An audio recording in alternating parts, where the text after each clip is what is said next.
My name is Allan Gregg. By profession, I'm a market and public opinion researcher. This project on Tecumseh's ghost is an endeavor of the heart. It's something that I believe very, very strongly with. I've written this article. I've asked a number of prominent Canadians throughout the length and breadth of the country to use social media to try to get it out to their networks. What I'm trying to do, in essence, is to use history to explain contemporary Aboriginal and non-Aboriginal relations. Tecumseh is an extremely important historical figure, but his legacy has relevance today. I mean, first, and singularly, he probably more than anyone else was responsible for thwarting the American invasion into Canada in 1812. He brandished a philosophy and a vision and a worldview that you see today in Aboriginal, Indigenous leaders, the Idle No More movement. But he also, because of that same philosophy at the time, ignited a dehumanization, almost a hatred of Indians that led to the Indian Removal Act and eventually the March of Tears.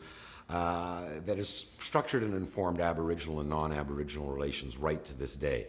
So in addition to being a historical figure, that Tecumseh is also a metaphor. He's a metaphor for all who have gone after him, and that our complete inability of non-Aboriginal people to really understand what the demands, wants, and needs of Indigenous Canadians are. I did a PhD level history, and I knew nothing about this. I knew nothing about Tecumseh's role in the War of 1812. So I was humbled by how little I really understood about the first inhabitants of this land, and realized that a lot of the misunderstanding in Aboriginal and non-Aboriginal relations flows from that lack of understanding, that we've never really cared to really, find out what are the Aboriginal demands, what is the root of those demands, and they're rooted in a history that is completely different from non-Aboriginal. So the very first thing I'm trying to do is get people to appreciate that there is a history that's incredibly important to the development of this country, that reverberates, resonates, and haunts us to this day,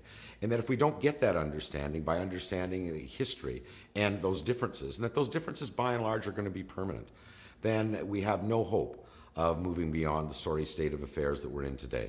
In the orgy of celebration around 1812, we've kind of appropriated Tecumseh as the good Indian who was Sir Isaac Brock's right-hand man, kind of reduced him to a Laura Secord with a feather.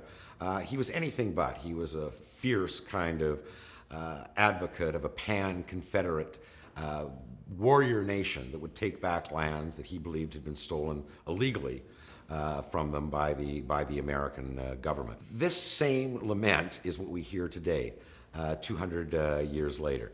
That the pattern that has been established is one of misunderstanding, and that's the pattern that we run the risk of repeating again, of not understanding Indigenous people, of betraying them by not keeping our word in treaties and actually bargaining in good faith and making progress on that front, or ignoring them, relegating them to the other, on reserves where we don't have to, out of the prying eye of our conscience as good Canadians.